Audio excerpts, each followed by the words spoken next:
Hello everybody, and welcome to the first of 3 videos on the Spyro Reignited Trilogy, in which we'll be getting all 105 achievements across the 3 games. This won't be a 100% guide to every level, however, I will be showing you exactly how I unlock the achievements, and also showing you some hidden secrets and hard to get collectibles. We'll be starting our series with the first game of the trilogy, Spyro the Dragon, which has 36 achievements spread across 6 HUD worlds and 29 levels totaling 1000 gamerscore. There are no missable achievements, so if you don't unlock an achievement in a level, you can always exit and retry the level.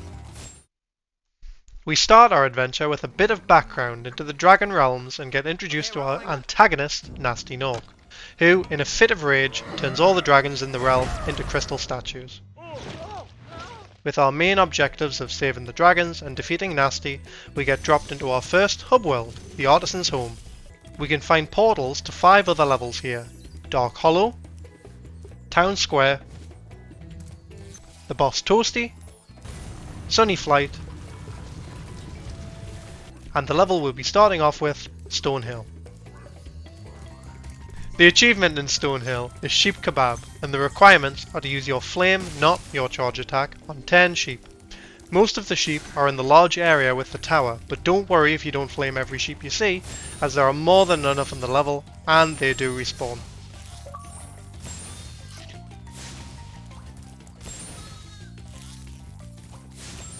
While you're in this level, don't forget about the egg thief running across the top outskirts of the level, and this secret cave and beach area you can access by dropping down at the end portal. Don't fret if you're missing treasure in a level, as holding down the left analog stick will make sparks point in the direction of the nearest treasure, as you can see here. So, most of these hidden areas you should eventually be able to find through using this. Next up is Dark Hollow, a level that introduces us to armoured and large enemies that can only be killed with certain attacks. The achievement here is Light My Fire, which you get by lighting the 2 bonfires in the level. They are on either side of this staircase, and flaming them both will get you another 20 gamerscore.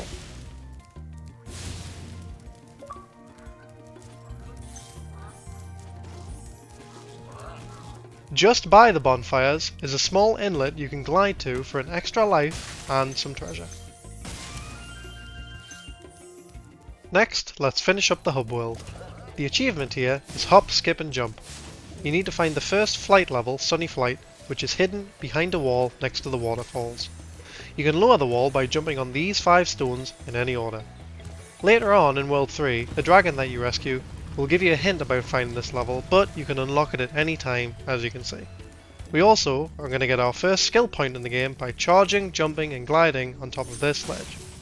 Skill points in all 3 of the games net you an extra life, and getting them all unlocks some concept art in the menu, but luckily for us, there's no achievement for getting them all, but I'll show you the ones I unlock along the way. Our next achievement is Leaf on the Wind in the level Town Square. You'll need to perform a tricky jump and glide to a ledge about halfway through this level to unlock this.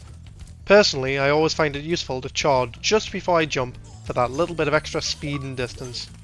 Once you land on the ledge, another 20 gamerscore will be yours.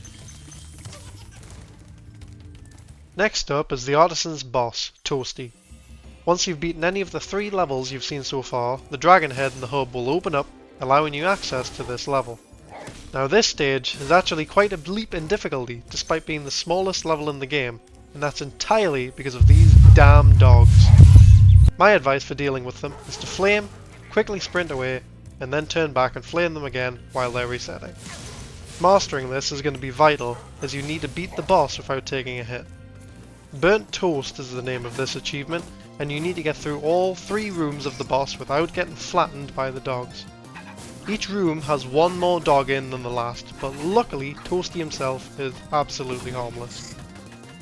Once you're through Doggy Hell, you'll net yourself another lovely 30 gamerscore.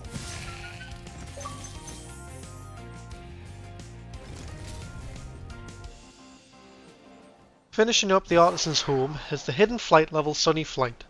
Each world has one of these flight stages in it, and the name of the game here is to fly through or break 4 sets of objects to try and do them all in one go for 100%.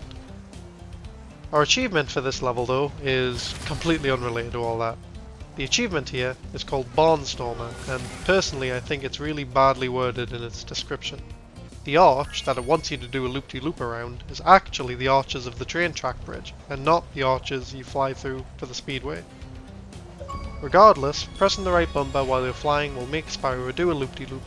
Just make sure you time it right so you don't bonk your head. And with that, we have all the achievements and collectibles in World 1. The next achievement, Boom, is unmissable, as all you need to do is travel between the hub worlds with the balloonist. We shall be taking a trip with him to our next hub world, Peacekeepers, getting us a very easy 20 gamer score.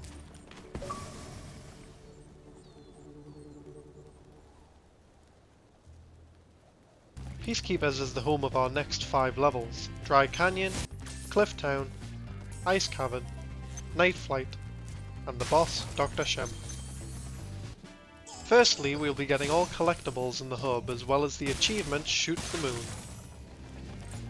In the level there are these soldier Gnorc enemies that run away from you and hide in tents. Burning the tent while they're inside causes them to... well... yeah... If you chase this bunch of Gnorcs into their tents and then get rid of this cannoneer Gnorc, you can then use the cannon for yourself. All you need to do next is position the cannon like so, get rid of the tent, and blast that booty the next week, rewarding you with a well-earned 20 gamer score. While you're here, don't forget to use the cannon to blow up the strong chests, as well as this rock to get access to the flight level. Next on our plate is the level Dry Canyon, which asks us to charge one of the vulture enemies to get the achievement Bird Brain. Just after the first dragon of the level, you should see the vulture sitting on top of a post. As you get closer, the bird will take flight at you. Just be sure to jump and charge straight ahead into it, and 20 more gamer score will be yours. This level has a lot of side paths that require you to glide long distances, including this especially tricky blind glide around a corner, so be sure to get Sparks' help if you're missing any collectibles. Keeping up with the vulture themed achievements, Cliff Town is next with the achievement Birds of a Feather. Once you reach the dragon near the end portal, he will hint that you can glide to that far off sandy cliff. Once you get over there, there are several familiar looking vultures from Dry Canyon. This time, however, we need to flame them all instead of charging them. The same baiting technique should work for this achievement. Once you flame the last one, the achievement should pop. This level has quite a few hidden secrets as well that will catch some players out, such as flaming the cauldrons as they pop out a gem when you do, and secondly, a long glide to behind the start of the level, where there is a large cache of hidden gems. The game's really starting to get sneaky about hiding things, and it'll only get worse from here, believe me. Our next stop is Ice Cavern, where we'll be getting the Triathalon achievement for defeating 3 skiing enemies. Just before you reach the end portal of the level, you might notice some gems on top of brick platforms. If you jump up and between them, like so, you'll reach a hidden cave, and inside this cave you'll find the Gnorc enemy on skis, who will run from you and throw snowballs. When you defeat the 3rd of these enemies, your achievement should pop.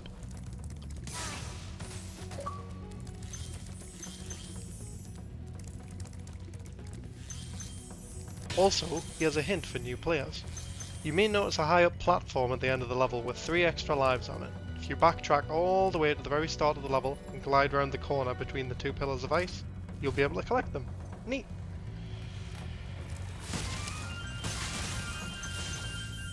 Time for the boss level of World 2, Dr. Shemp. Here we will be getting 20 gamer score for opening the locked chest of the level. The key is located on a platform next to the whirlwind, and the chest is located off a ledge past the end portal.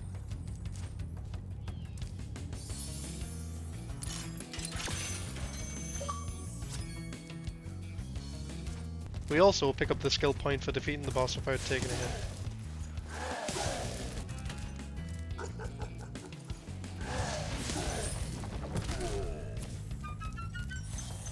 Finishing up Peacekeepers, we have the second flight level, Night Flight. 30 gamer scores up for grabs here for the achievement Hot Wings 1, which requires you to flame the 3 fairies in the level holding arrow signs, and you'll know if you've hit them because they do a cute little giggle. The first fairy is immediately to the left when you come out the ring tunnel. The next fairy is just a little way past the second chest if you go straight from the end of the rings. And the final fairy is between two lighthouses. Flame them all and the achievement is yours. Sadly, I never got the satisfaction of the achievement popping, but as you can see, I did unlock it. And with that, we'll be talking to the balloonist and hitching a ride to World 3 Magic Crafters. We'll be making our way through Alpine Ridge, High Caves, Wizard Peak, and the boss Blowhard, and Crystal Flight while we're here. The achievement in Magic Crafters I find is easiest to get coming from this end of the level, so I'd recommend getting it out of the way straight away. To obtain Coming Through, you need to charge these 4 druids without stopping. You can charge in a straight line from this corner and net yourself another 20 gamer score. We're heading to Alpine Ridge next, where you can immediately see the platforming required. There's a lot more risk involved compared to previous levels. Getting 100% is going to really push your ability to jump and glide long distances. This is shown best in the achievement for this level, Pops of the Tops, which asks us to glide all the way from the end of the level to these small platforms and detonate the 3 explosive chests. Be careful not to get blasted off the small platforms by the explosions, and make sure you catch the egg thief while you're here, as you need to recover all of these stolen eggs to progress to World 4.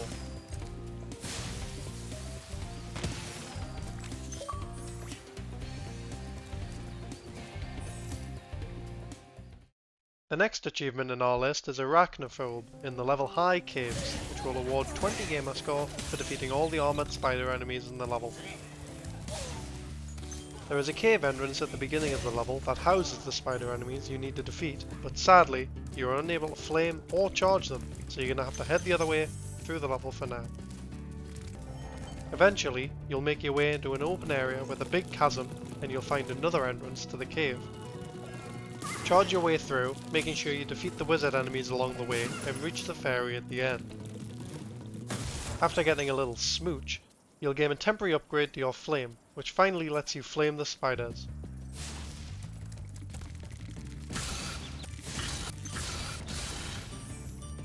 For the farthest spider, I find it easier to glide all the way back to the other entrance at the beginning of the level to make sure you have enough time, and after defeating all 5, your achievement will unlock.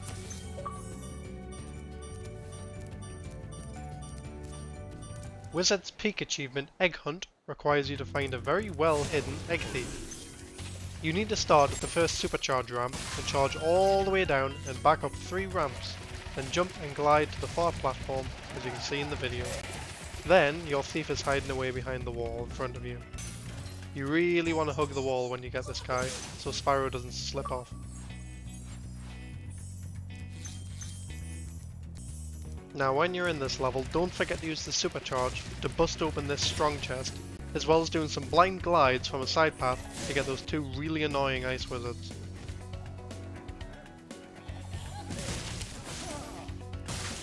The next achievement, Gatherer, isn't actually as hard as it sounds, as you need to obtain all 400 gems in the boss's level Blowhard. The level itself is actually much more linear than the other levels in World 3, and only has a handful of side paths.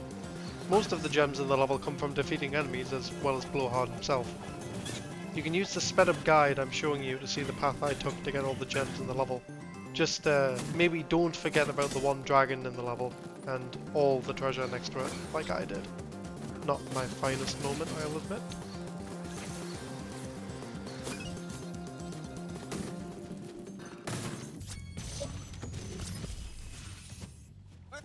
Our last stop in Magic Crafters as usual is the flying level, Crystal Flight, where we'll be getting Hot Wings 2.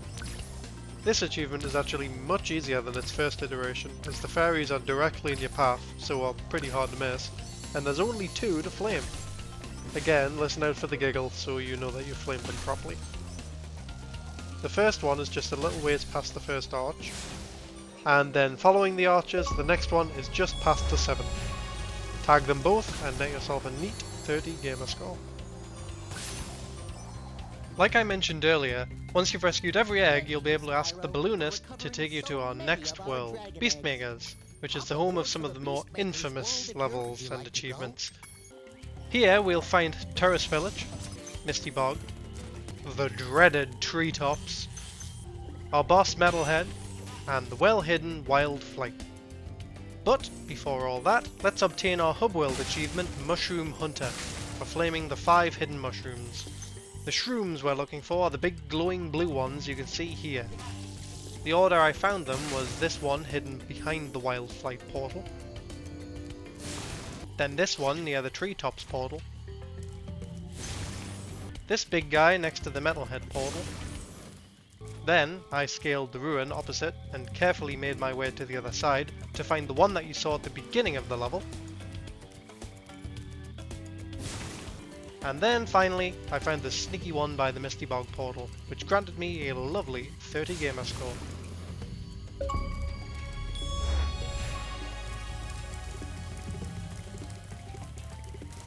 We'll be starting World 4 for real with the achievement Rocketeer, which is found in Terrace Village. Your task here is to light the 3 rockets for breaking open the strong chests within 15 seconds.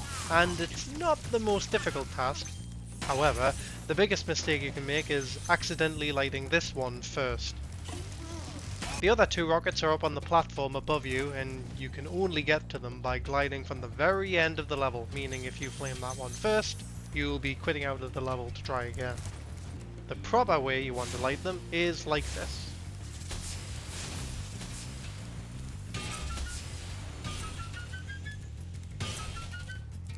And there you go, another 20 gamer score in our pocket.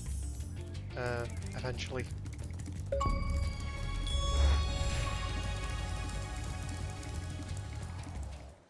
On the other end of the difficulty spectrum is our next achievement, Cage Free, from the level Misty Bog, which you get by breaking the cage trapping a chicken, and it can be completed this quickly into the level.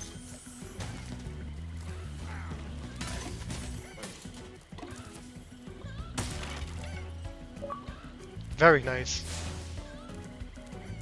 If you accidentally break the cage too early or cook the trapped chicken, don't worry. Resetting the level, as always, will work, or there is another spot at a split in the level where you can get another shot at it. When you get to the end of the level, don't forget about these very well hidden secrets up a very cleverly disguised staircase. And then a scary glide onto some tree stumps to get a nice cache of treasure. And some sweet revenge on these Gnorcs.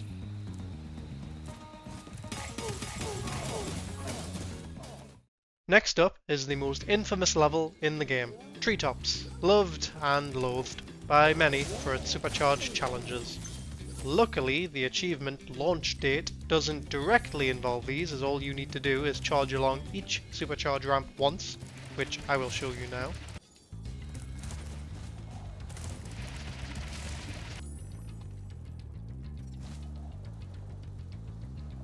However, as the game does require you to get every collectible to unlock the final level, and therefore the final achievements, yeah, you still need to do the crazy paths. The easier of the two is used to get up on the raised platform next to the end goal here. Starting at this point here, follow this path to get up there.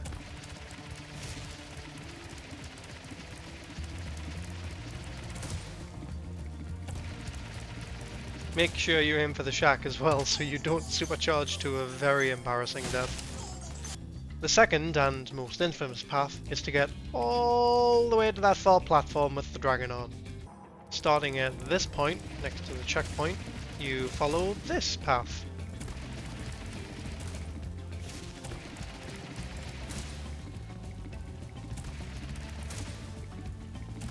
And don't forget to glide when you reach the peak of your charge jump. I'm sure I'm not the only person out there who has just plummeted to their death after mucking this up. Following this is our boss, Metalhead, who has a couple of sneaky hidden paths in his stage which we'll need to find for our achievement, Gems in the Rough. Just like with Blowhard, we'll need to find all the gems in the level, which totals up to 500 this time. If you want to follow my guide to make sure you don't miss any, feel free, but remember Sparks is your friend for finding rogue missing gems. The main secrets to note are a well-hidden hole in a grate which you need to glide to, being careful not to fall in the green goo. I don't know. Anyways, in here you'll find plenty of gems and a key, which you can use later in the level on the locked chest. Metalhead himself is a pretty easy boss, just be sure not to miss any of the sneaky gems hidden in this little transition section between his two arenas. Also, make sure you follow this hidden path up the side and behind the waterfall to find the lock chest and some gems. This is an editing booth down here, realising he's got about a minute of dead air in the video, so I guess I'll just off the cuff give my general impressions of the game. I think it's a pretty good remake, all things considered, especially if you have a look at some of their remakes and remasters that are out there. It really does, this one anyway, the first of the trilogy, really does take the game that I loved as a kid and just really just gives it a good lick of paint. You know, it doesn't change anything, it feels the same, it isn't super glitchy, it's pretty faithful. I think the worst, and there's a bit of footage that might show it in a minute, I think the worst it got for me in this game recording is you can see that yellow gem just floating in the air. I think that's the only thing that I've seen through the whole, I don't know, 6 or 7 hours it took us to record the footage for this, that is, I would even class as a glitch. So if you haven't played it, I really would recommend it. If you're an achievement hunter, it's a pretty easy 1000 gamer score to get, as long as you have played some platformers in your life. And yeah, that's post-production done, and just about to sign off, so you can hear the wonderful end of this video of me missing one single gem. Oh god. How do I do this in every single one of these? I hope that's not a recurring theme. Ha ha ha! Moving on, let's finish up Beastmakers in typical fashion with our flying level, Wild Flight. To me, this is easily the hardest flying level in the game, and possibly even the whole trilogy. Although the speedways in Spyro 2 and 3 are a different beast altogether. The achievement here, I believe it's time for me to fly, requires you to complete the all-in-one bonus without ever touching the ground. Luckily, for most of the level, touching the ground means immediate failure, but that doesn't make this achievement any easier. Hello everybody, this is post-production Dan here, looking at the script that he's about to read for describing the order in which I would recommend doing the loop in, and reading it makes no sense to me, so I don't think it would be much help. I think just watching the video is probably best. But believe it or not, this is actually what I think the easiest way to do the challenge is. The loop containing the boats and archers is the most difficult bit, so to me it makes most sense to get that out the way first, and then the other bit is not actually that bad, especially without touching the ground. But yeah, if you can do this crazy challenge, you get another achievement and another 30 gamer score. This was post-production Dan. I hope you enjoyed. Our final proper hub world is Dreamweavers, a weird place that will push our gliding, supercharging and fighting abilities to the max, with tough enemies and some pretty crazy platforming. Here we will find Dark Passage, Lofty Castle, Haunted Towers, Icy Flight, and the boss, Jacques. And yes, I'm probably butchering that pronunciation. Despite the difficult levels, a lot of the achievements here aren't actually too bad, and a lot just involve defeating enemies in very specific ways, such as our hub world achievement, Fool's Errand. When you get to this section of the level, you'll see 3 armoured enemies lined up in a row. Just wait until the magic cannon turns them all small, and charge straight through them all. Easy as that! And while you're here, don't forget that you can use that cannon for yourself, specifically to turn these 2 enemies small, so you can charge through the doorway. Luckily they stay small after you shoot them once, so I'd get it out the way with while you're 100%ing the hub. Let's blast through another 2 easy achievements. Bad Doggies from Dark Passage and All Puffed Up from Lofty Castle. The first one we get by flaming 3 of the dog enemies while they're in their big form. Just wait for the fools to turn their light out first. Don't worry if you don't get the first 3 dogs you see, as there are plenty in the level that you can use for the achievement. Secondly, all puffed up as a retread of the Hub World achievement, the only difference being it's for charging 4 of these flying enemies in a row instead of 3. Although that sounds like it would be super tough, when you get to this section of the level, you'll see 4 together in a row just asking to be charged through. 60 gamer scores up for grabs for both of these achievements.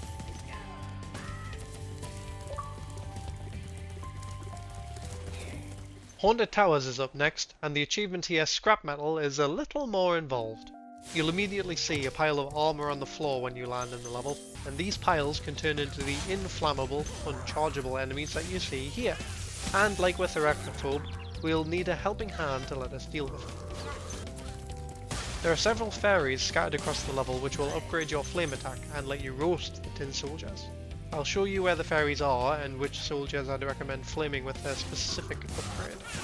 Don't worry if you can't get some of the further away soldiers, as there are multiple ways you can do this, and also something at the end of the level which will help you with this even more. Don't forget that you can break open strong boxes with the flame too, as well as with supercharge.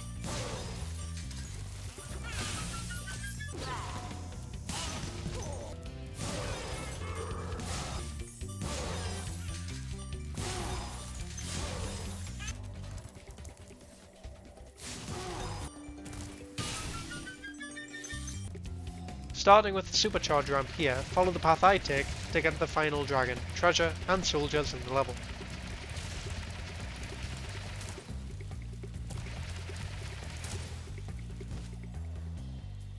Don't rest once you've made it over here however, as you need to rush through this room as fast as possible so the last tin soldier doesn't lock you out of getting the fairy. Once you're up here you can get an unlimited flame upgrade, which should make getting any remaining soldiers nice and easy. If you do mess up getting the fairy, don't worry, you can just hurl yourself off the edge of the level and the soldiers will reset. Don't worry about having to replay the level entirely.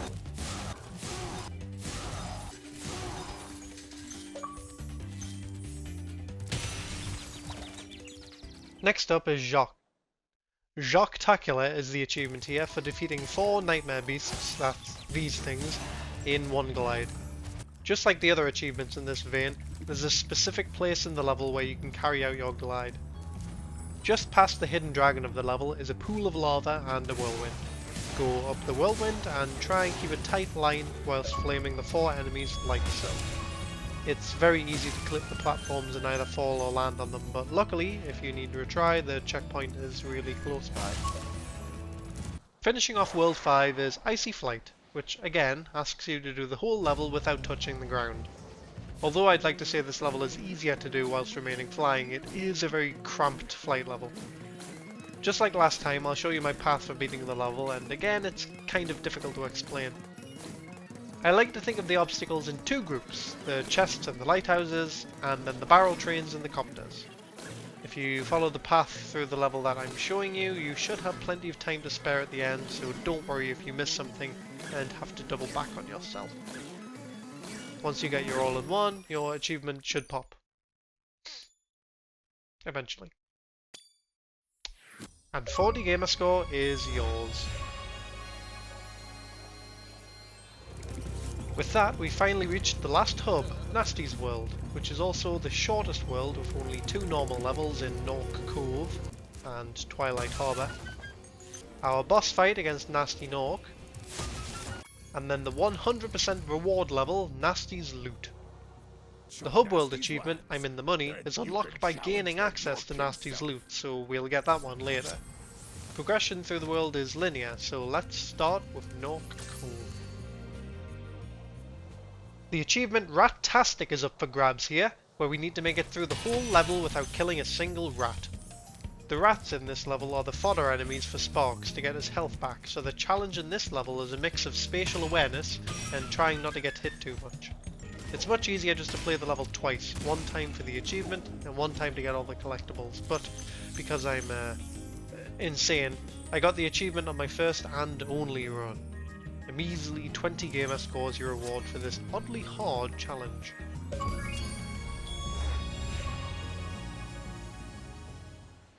The next level we unlock is Twilight Harbour, which, understandably, is arguably the hardest level in the game.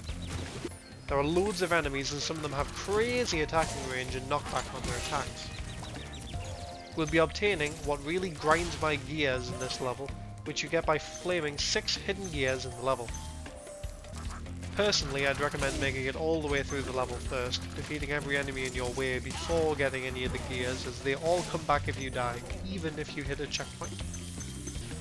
The first cog is tucked away here at the very end of the level. Number 2 is leaning up against the ledge, and number 3 is up against a wall in the building here. Number 4 is the one most people will probably miss, as it's hidden in complete darkness in this corner.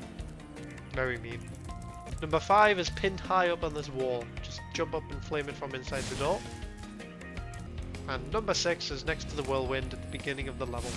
Get all 6 in one life and the achievement should... It's time to finally kick some Gnorc butt in the boss fight against Gnasty Gnorc. This fight is more of a platforming challenge than a brawl, but it is a fun final level for the game, with some very tricky segments. Unfortunately, the achievement is maybe the biggest slog in the whole trilogy. Drag on and on and on asks us to chase Gnasty 5 times around his loop in the second part of the fight. If you take your time, the achievement isn't hard at all, it's just monotonous. There's no real obstacles or risks other than falling off the path, so I really would recommend just taking it slowly so you don't have to start over. After the achievement pops, you can continue on with the third and final part of the fight, a frantic jumping and gliding segment on slowly receding platforms.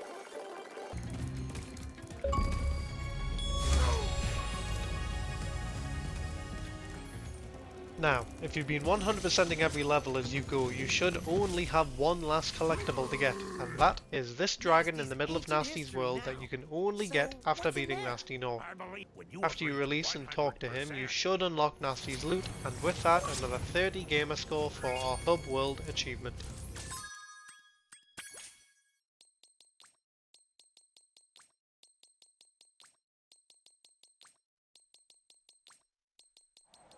That leaves us with only one achievement left, Hoarder, for obtaining all 2,000 gems in the bonus level, and, in typical fashion, it's a flight level. But this time with a twist! You're restricted in how high you can fly, and you need to find keys to unlock doors which let you fly higher. It's a neat idea. I'll show you where and how to get all the keys, as most of the treasure is really easy to find. The level isn't huge and you always have sparks to help you if you miss a rogue gem. After you get as high as you possibly can and get some sweet dopamine from this room, you should get the last 90 gamer score for the game, as well as a new final cutscene and a very strange 112% save file on the title screen.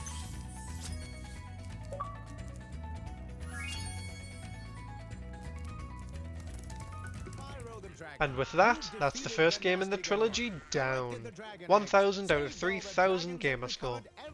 Spyro 1 is easily the most straightforward platformer in the trilogy, as you'll see, and in my opinion is probably the easiest to get all the achievements in.